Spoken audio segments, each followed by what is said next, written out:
Hey everybody, welcome to the show. This is a quick hits version where I take a single topic and just give my thoughts on it. And tonight, it's about Ronda Rousey. So we're going to get to that in a second. So thank you guys for joining me. And for those that are new, thank you so much. And if you like this show or you like any other shows, please give us a like and a subscription on Apple Podcasts and a review if you have a moment. Even those of you that hate the show, which you've been very vocal lately, and hey, whatever, that's fine. Everyone likes their own shows and likes their own type of voice and own type of analysis with wrestling. And if you don't think I like wrestling, I think you don't know what I like about wrestling.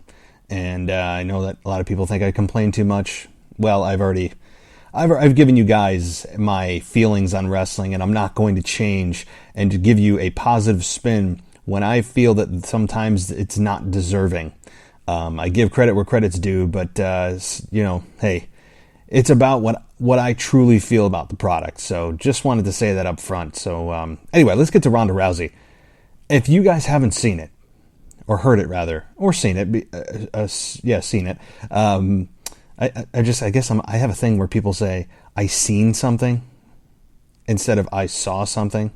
So I wanted to make sure I used that word correctly. But the Ronda Rousey interview she did with Steve-O a couple of days ago that went crazy and the internet lost their minds. Wrestling fans attacked her. Let me just say one thing. First of all, I have no idea how Steve-O has created a successful podcast. The guy that made himself famous on Jackass and has the voice of an 85-year-old chain-smoking woman has been able to create a successful podcast. So, first of all, congrats to him because his voice is absolutely unlistenable. It's unlistenable. So anyway, so he is nails on a chalkboard with a voice, and she came on and started talking about WWE. And let me just say this before I get to her remarks that I took exception with. She didn't even know if the wrestlers were independent contractors or employees. I don't know how you know that. Or how you don't know that? I'm serious. I have no idea how Ronda Rousey did not know that answer. It's around 48 minutes into the show. 47, 48 minutes, if you want to take a listen. She said that, I don't even know. I think they're employees. And no, Steve-O actually had to correct her and say, no, they're actually independent contractors. And we had Ronda Rousey say, oh, well, they treat them like employees. Well, they're not employees. And certainly with employee benefits, there are employee benefits that independent contractors do not inherit. Right? Health insurance. Oftentimes guaranteed paid time off. Okay? Travel expenses covered. None of that. The WWE in general, the independent contractors, the wrestlers, do not get those guarantees because they're not employees, Rhonda. How does she not know this? But it gets worse. Because Ronda Rousey she is really showing you her true colors, who she is as a person. She is a very vindictive, unstable personality. A very impulsive, just tell it like it is, which sounds like a good thing, but it comes back to bite her. And when Ronda Rousey came on and talked about that pro wrestling is, quote, fake fights for fun. I mean, I went on Twitter and I said that this is just being plain disrespectful. This is just plain disrespectful to the men and the women that bust their asses 300 days a year to call it fake fights for fun. It is the most derogatory way to describe what pro wrestling is, and tells you who she thinks she is. And I've never heard anyone call it fake fights for fun. Okay? And so Ronda came out And in response to this interview where wrestling fans were losing their minds, she said, anyone who is outraged, this is all quote, by me calling pro wrestling fake fights for fun, has never been in a real fight. While you're all tiptoeing around bruising some pro wrestlers' huge soft egos, no one is thinking about all the real fighters you're insulting when pretending pro wrestling is somehow on the same level of realism. Now let me stop there. You cannot tell me, and I tweeted this out, you can't tell me that in 2020 anyone believes that pro wrestling is on the same level of realism as a real fight a la UFC, Bellator, take your pick of a MMA promotion.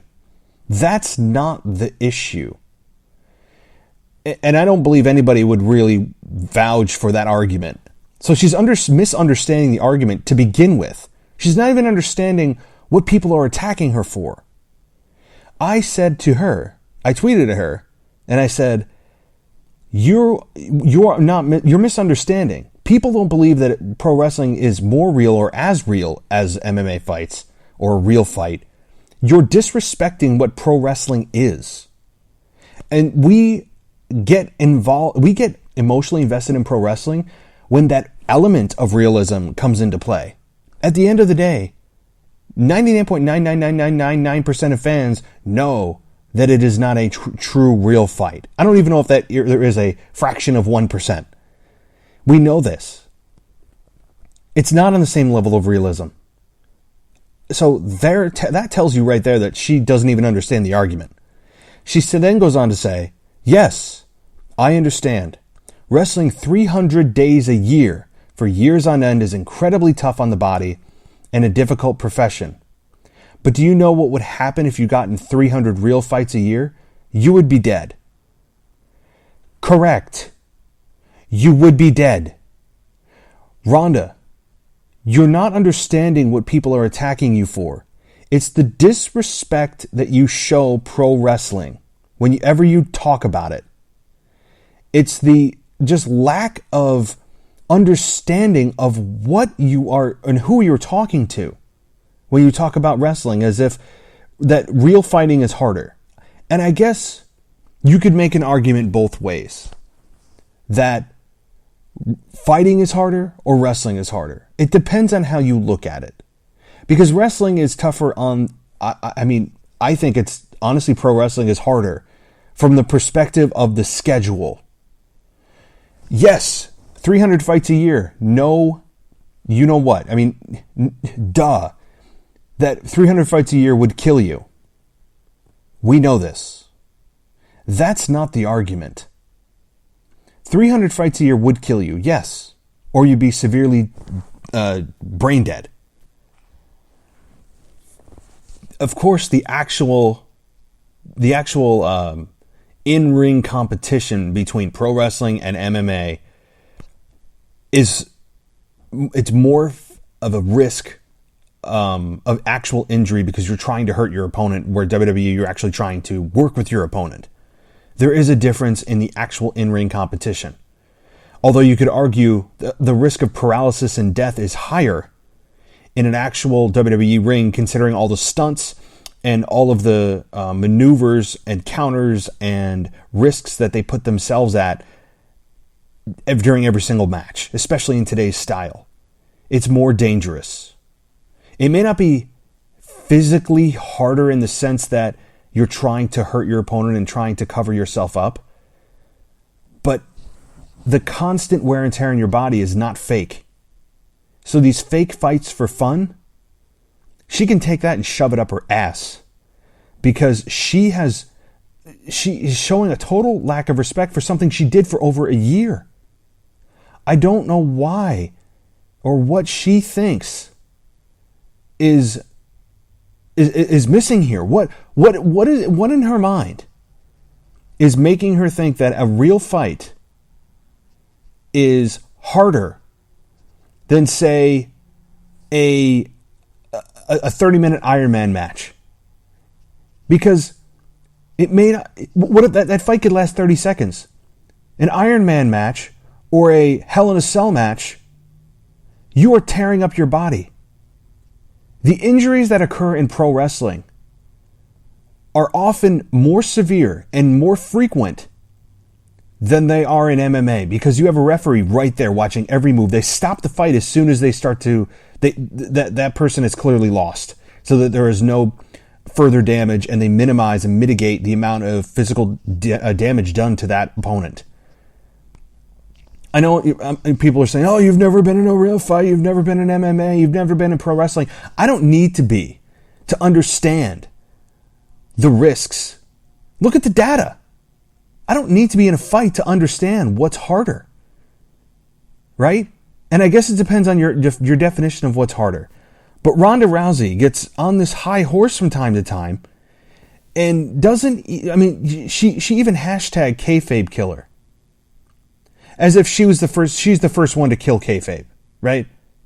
I mean, she just has an attitude about her and an arrogance about her that is unbecoming. I mean, it is, it makes me not want to see her in WWE. At the same time, it makes me want to see her in WWE again. Because if this is all just part of a heel run of some sort, or a heel foundation to build her back, which I don't think it is, then I'm on board with this. But you don't come on here and completely expose the product for what it is, and then dumb it down, and then talk about how fans haven't been in real fights. It's extremely disrespectful to the sport. And she talks about, she attacked the fans on top of it. She attacks the fans for calling them ungrateful, and that they're never satisfied with anything. And that's one of the reasons she's not going to be coming back, or didn't come back maybe when she had the opportunity. Fans are grateful for what you put forth. Fans do respect what people do, the sacrifices they make, because they understand what it takes to do this. Even on an external level, you can understand enough to know that what's going on in the ring, what it takes to get there, what it takes to be on the road, what it takes to be inside the ring on a year-to-year basis is excruciating. It's almost as if she argued with herself and lost. She talks about, again, it's incredibly tough on the body in a difficult profession. Yeah, right. Which in fights with UFC or MMA, the training certainly is difficult. Maybe harder. The training is harder, you could argue, than WWE. But to get yourself in that kind of shape, the workouts are probably similar, right? And you don't have to travel. That's huge. You have to travel, what, like a few times a year? The fights are excruciating if they don't end quickly. The training is brutal. But they're not doing that on a constant, everyday basis of traveling. That is an underestimated and underscored and undervalued detriment to the body and the mind. And she did it. I don't know. It's like I'm trying to talk to somebody who's never been in the business. What makes this worse is she was actually a part of WWE for a long time, a year, and she went all out. But then talks about the fans being ungrateful. No, Ronda, if she's talking about the fans starting to boo her and turn on her and to make her heel, you were meant to be a heel to begin with. It tells me you don't even understand why the fans started to boo you. You just go, oh, they're ungrateful. They don't, recognize greatness when they have the chance, or when it's stepping on their, when it basically lands in their lap, they can't recognize greatness. No, it just tells you all you need to know about Ronda Rousey. From what she thinks about this sport, to what she thinks about the fans, right? Fans are ungrateful. And you know what? Fans do, when they get to the arena every night, they don't care about what you did the night before, the night before, and the night before. They want to have a great show and see you there and have an awesome moment. Of course, who wouldn't? You're spending your own money to go there. But if you're talking about the large group of fans that continued to boo her every week after she was sacrificing her body and putting up with travel. Well, guess what? Everyone else does that. And if you don't understand the psychology of why fans boo and cheer people, then you need to look in the mirror. Ronda Rousey was never built to be a long-term babyface. She was in the middle of a great heel run towards the end, and I wish she would come back because I think she could be an amazing heel still. But she has to get off her damn high horse. She needs to recognize why she feel like you cannot tell me that fans are ungrateful when they pour millions of dollars into this company, which is why you're there to begin with, right? So if you're talking about them booing you, then sorry they hurt your feelings, but that's how fans work when you don't connect with them anymore.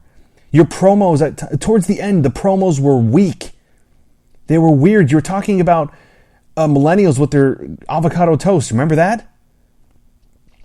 She had some great moments as a babyface, but the fans turned on her because of the awkwardness as a heel, or the awkwardness as a babyface. They were ready for someone to come and knock your ass off the perch, right? It's just the way fans are with any sport ever.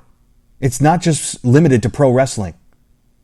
People love a good fall from grace story and then a great comeback story. It's just human psychology. And she has just exposed how little she knows about a business that she was involved in for over a year full time. Not even full time. She didn't do the house shows. She was still there basically she was kind of a middle time. She wasn't part time. She wasn't full. She was kind of in between. So it's startling. It's startling to see the insight into what she believes and why she believes it, and attacking fans for being ungrateful, and talking about how real fights would kill you. Yeah, no kidding. They would. It's not about the fight itself. It's about the schedule that builds to those dates, which is ongoing in WWE and is sporadic at best in MMA. Don't tell me about the fight itself. No kidding that it's hard inside of an octagon. At times, and many times harder. But it's a fraction of the time that wrestling events happen and matches happen. Injuries are more common in WWE than in MMA. Look at the stats. Look at the numbers. Look at the data, for God's sakes. All right. Well, I'm past 15 minutes. I don't want to go too much longer. So, guys, I just wanted to get that off. It's been bothering me. And if you haven't seen it, go watch Steve-O in his 85-year-old chain-smoking voice deliver this podcast with Ronda Rousey. It's going to infuriate you as it did me if you're a wrestling fan. I know I was peed off by it. But anyway, I would still have to see her back, all that said, because I think she'd be a good heel, and there's a lot to work with there. So, but we're ungrateful. We're all ungrateful because she has no idea why we turn on certain top people because of, maybe it's either look in the mirror or a terrible creative direction, or Vince McMahon himself, right? Oftentimes it's that, or a lack of execution. Instead of fans just rebelling to rebel. You ever think about those possibilities, Rhonda? Oh, God. And then she gets on Twitter and says, "Good night, rowdy ones and jabroni marks without a life that don't know it a work." You might want to spell check yourself, Rhonda. "When you work a work and work yourself into a shoot marks." So she's not only now misspelling words and having typos, but she's also trying to use insider language to do a roundabout way of saying basically that we're all marks. Well, guess what? You know what a mark is? A mark is a person that is a wrestling fan. So we're all marks. Mark is not a derogatory term. It just means it's a insider term for what a wrestling fan is. It's a mark. So she doesn't even understand that that's not an insult because you're a mark yourself, Rhonda. And she's basically working ourselves into a shoot. Basically, we are going from getting fake mad at her to real mad. Is that what this is? And then she's punching a Hulk Hogan doll and doing an elbow drop on the bed. She's basically a 6-year-old with a computer. That her mom needs to come in and say, "Okay, Rhonda, time's up. get your homework done.